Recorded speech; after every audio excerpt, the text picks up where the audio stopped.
योगेन चित्तस्य पदेन वाचां मलं शरीरस्य च वैद्यकेन योपाकरोति प्रवरं मुनीनां पतञ्जलिं प्राञ्जलिरानतोऽस्मि। आबाहु पुरुषाकरं शङ्खचक्राशिधारिणं सहस्रशीर्षं श्वेतं प्रणमामि पतंजलिम। आज का विषय है योग दर्शन समाधिपाद। योग दर्शन मुख्य रूप से 4 भागों में विभक्त है। 4 अध्याय को यहाँ 4 पाद कहा गया है।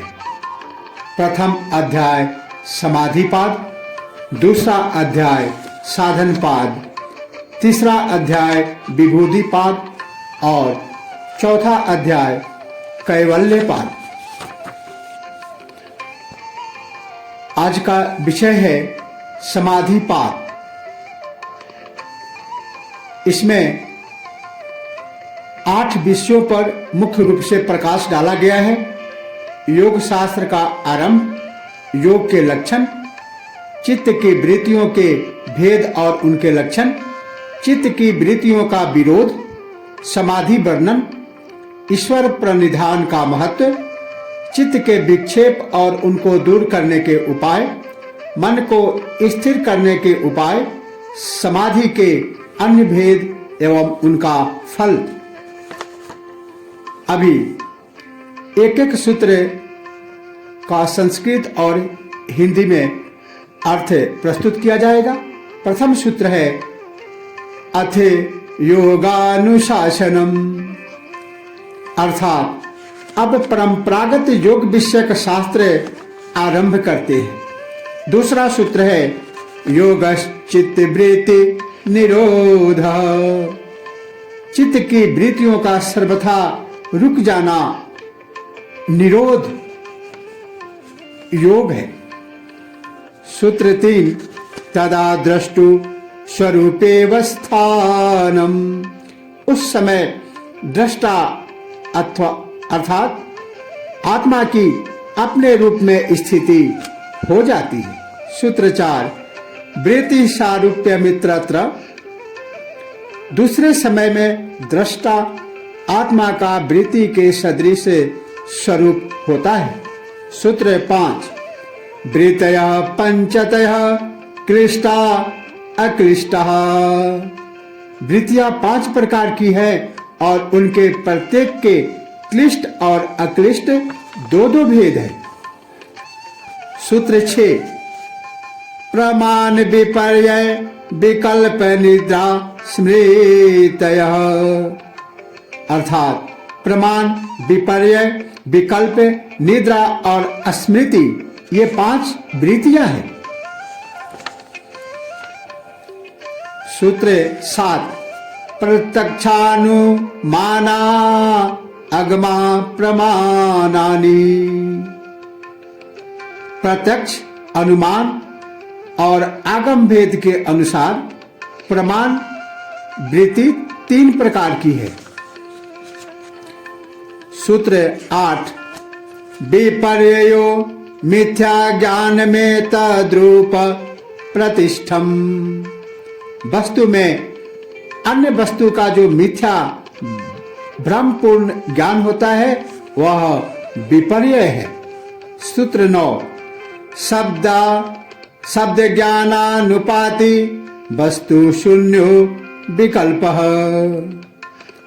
वस्तु के न रहते हुए भी शब्द ज्ञान मात्र से उत्पन्न चित्त वृत्ति को विकल्प कहते हैं।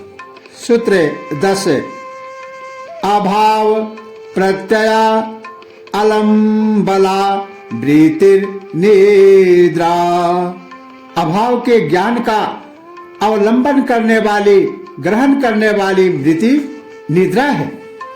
सूत्र 11 अनुभूत विषया असंप्रमोष स्मृति, अनुभव किए हुए विषय का विस्मरण ही स्मृति है। अभ्यास सूत्र 12। अभ्यास वैराग्याभ्याम तन्निरोध। उन चित्तवृत्तियों का निरोध अभ्यास और वैराग्य से होता है। सूत्र 13। तत्र स्थितौ यत्नो अभ्यास। इन दोनों अभ्यास और वैराग में से चित्त वृत्तियों को रोकने के लिए बार बार प्रयत्न करना अभ्यास है। सूत्र 14। सतु दीर्घ काल नैरंतर सत्कारा सेवितो दृढ़ भूमि। परंतु वह अभ्यास दीर्घ काल तक निरंतर श्रद्धा पूर्वक सेवन किए जाने पर दृढ़ अवस्था वाला हो जाता है। सूत्र 15। दृष्टानुश्रविक विषय बेतृष्णस्य वशीकार संज्ञा वैराग्यम। देखे और सुने हुए विषयों में सर्वथा तृष्णा रहित चित्त की जो वशीकार नामक अवस्था है वह वशीकार वैराग्य है। सूत्र 16। तत्परम पुरुष ख्याते गुण वैतृष्ण्यम।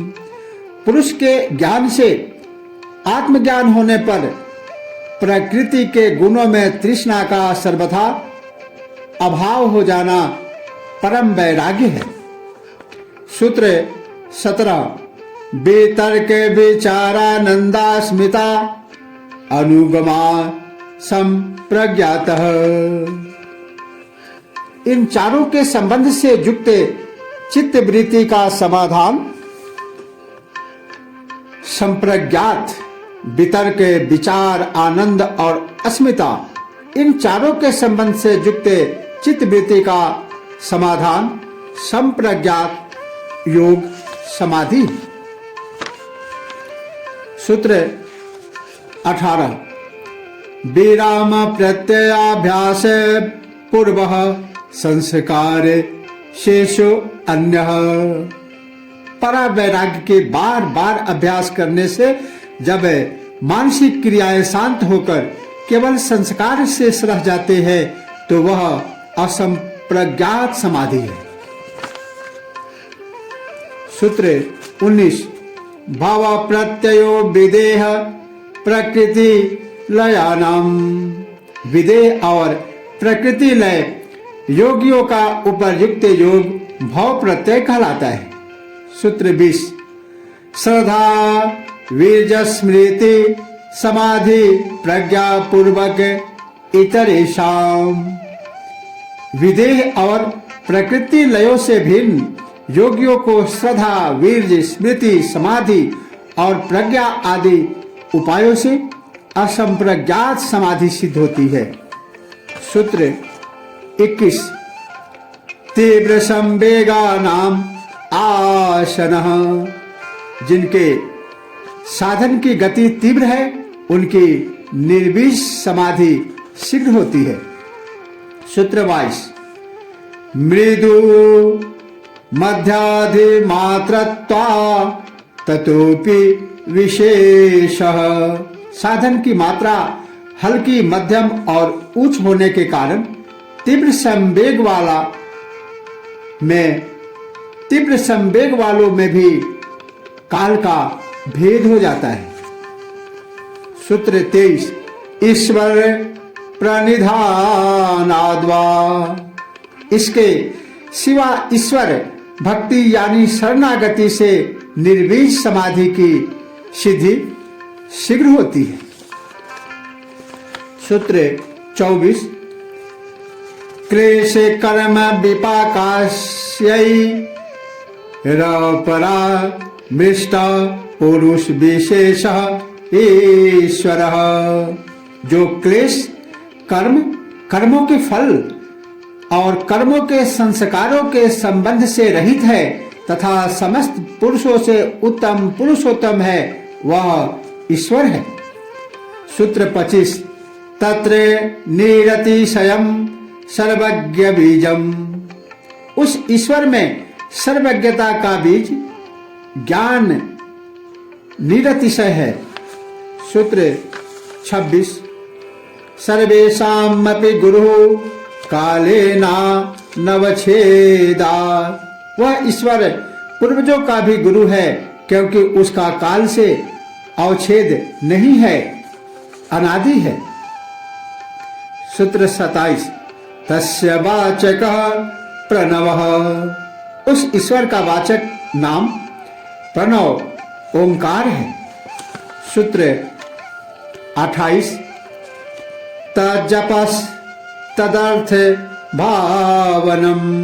उस ओंकार का जप और उसके अर्थ स्वरूप परमेश्वर की भावना करनी चाहिए। सूत्र 29 तथा प्रत्यक्ष चेतनाधिगमो आभ्यंतराया भावश्च। उक्त साधन से विघ्नों का अभाव और अंतरात्मा के स्वरूप का ज्ञान भी हो जाता है। सूत्र 30 व्याधिस्तान संशय प्रमादालस्या वीरति भ्रांति दर्शनालब्ध भूमिकत्वा नवस्थित तत्पानिचित विक्षेपास्ते अंतरायः। व्याधि स्त्यान अर्थात अकर्मण्यता, संशय, प्रमाद, आलस्य, अविरति, विषयों में तृष्णा बने रहना, भ्रांति, दर्शन, मिथ्या ज्ञान, अलब्ध भूमिकत्व, समाधि की अप्राप्ति, अनवस्थित तत्व अर्थात समाधि में चित्त की चंचलता, ये 9 जो कि चित्त के विक्षेप हैं, वे ही विघ्न है। सूत्र 31 दुख दर्मनस्या गमे जयत्व श्वास प्रश्वास विक्षेप सह भुवा। दुख दर्मनस्य अंग मेजयत्व अर्थात अंगों का कांपना, श्वास प्रश्वास, ये 5 विक्षेपों के साथ साथ होने वाले विघ्न है। सूत्र 32 तत्प्रतिषेधार्थ मेकत् तत्वाभ्यास। उनको दूर करने के लिए एक तत्व का अभ्यास करना चाहिए। सूत्र 33 मैत्री करणामुदितोपेक्षाणाम सुख दुख पुण्य विषयानाम भावना तश्चित प्रसादनम। सुखी जनों से मित्रता, दुखियों पर दया, पुण्यात्माओं में हर्ष और पापियों में उपेक्षा की भावना से चित्त प्रसन्न होता है। सूत्र 34 प्रच्छादन विधारणाभ्याम वा प्राणस्य अथवा प्राण वायु को बार बार बाहर निकालने और रोकने के अभ्यास से भी चित्त प्रसन्न होता है। सूत्र 35 विषयवती वा प्रवृत्तिरुत्पन्ना मनसा स्थिति निबंधनी। अथवा विषय वाली प्रवृत्तियां गंध रूप रस शब्द स्पर्श आदि उत्पन्न होकर मन की स्थिति को बांधने वाली हो जाती है। सूत्र 36 विशोका वा ज्योतिष्मति। इसके सिवाय शोक रहित प्रकाश वाली प्रवृत्ति उत्पन्न हो जाए तो वह भी मन की स्थिति को बांधने वाली होती है, मन को स्थिर करने वाली होती है। सूत्र 37 बेतराग विषयम वाचितम। अथवा राग द्वेष रहित महात्माओं के शुभ चरित्र का ध्यान करने से भी मन स्थित होता है। सूत्र 38 स्वप्ने निद्रा ज्ञाना लंबनम वा, अथवा स्वप्न और निद्रा के ज्ञान का अवलंबन करने से भी चित्त स्थिर होता है। सूत्र 39 यथाभिमत ध्यानाद्वा, अभिष्ट विषय के ध्यान से भी मन स्थिर होता है। सूत्र 40 प्रमाणु परमा महत्वान्तोष्य वशीकारः, पूर्वोक्त उपायों से स्थित हुआ मन स्थूल से स्थूल और अत्यंत सूक्ष्म परमाणु से लेकर परम महत्व तक सभी विश्वों में स्थिर हो जाता है। सूत्र 41 क्षीण वृते रभिजात सेव मने ग्रहित्री ग्रहण ग्राह्येषु ततस्थ तद जनता समापति, जिनकी समस्त बाह्य वृत्तियां छीन हो चुकी हैं, ऐसे स्फटिक मणि की भांति निर्मल चित्त का ज्ञाता ज्ञान और ज्ञेय में स्थिर एवं तदाकार को जाना ही संप्रज्ञात समाधि है। सूत्र 42 तत्र शब्दार्थ ज्ञान विकल्पै संकीर्णा सवितर्का समापति, जहां शब्द अर्थ और ज्ञान अभिन्न ज्ञात हो वह सवितर्क समाधि है। सूत्र 43 स्मृति सूत्र 43 स्मृति परिशुद्धौ स्वरूप शून्ये वा अर्थमात्र निर्भाषा निर्विकर्ता,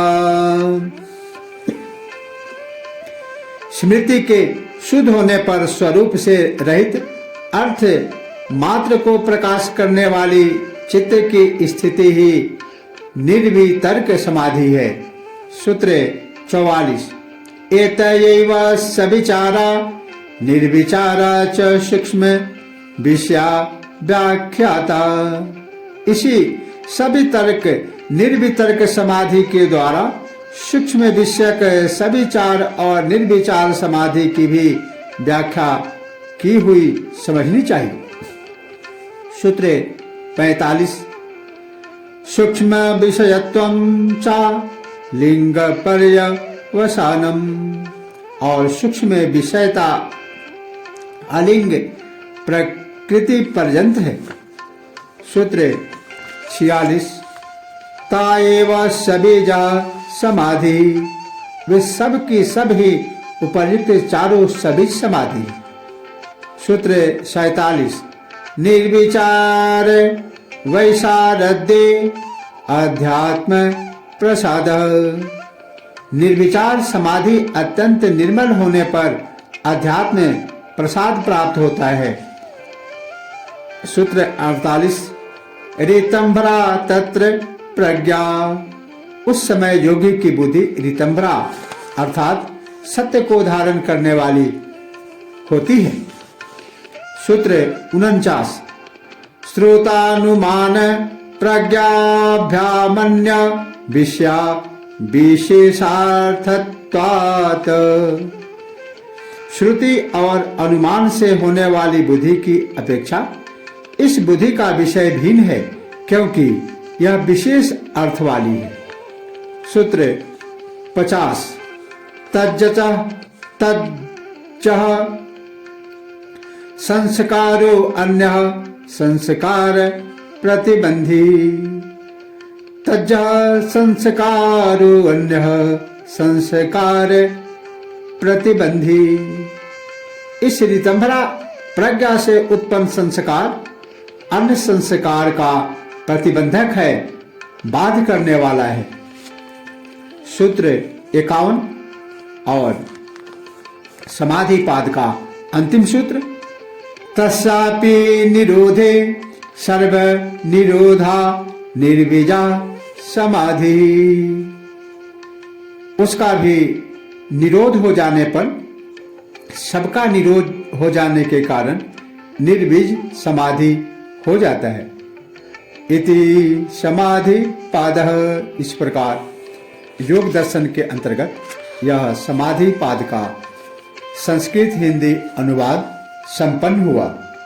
ओम नमः शिवाय।